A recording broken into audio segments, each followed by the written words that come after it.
When Hamas stormed a music festival in southern Israel, Canadian Alex Look was in the crowd. He did not survive.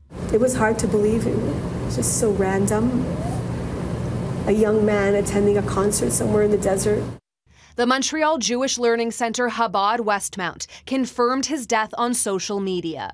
Alex was visiting Israel and died in one of the terrorist attacks as he heroically and selflessly saved others while fending off the attackers. The 33-year-old Montrealer leaves behind a mother, father, and sister. They're just devastated, brokenhearted. We're trying to give them that sense of support.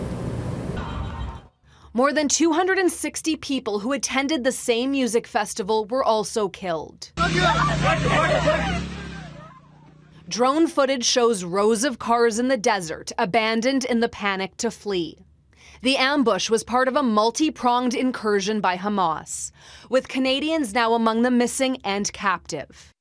The latest identified as 38-year-old dual citizen Adi Vittel Kaploun. Canada's former Justice Minister Irwin Cotler tweeted, "She is an Israeli-Canadian with deep Ottawa roots. She was brutally abducted by Hamas along with her 2 children. The children were rescued, but Adi remains captive." It's a terrible situation, and obviously it's a great concern not only to the Jewish community but to the Canadian public as a whole.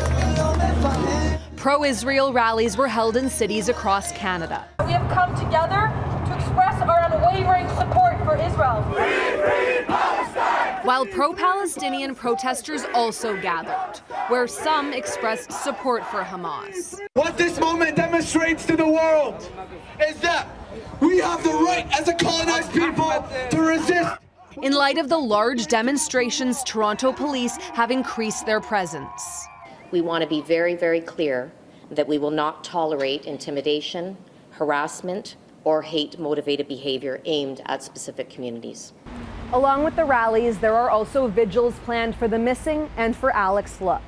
Global News spoke to a childhood friend who described him as a kind person who loved to travel and says his family is now frantically trying to bring his body back from Israel to Canada.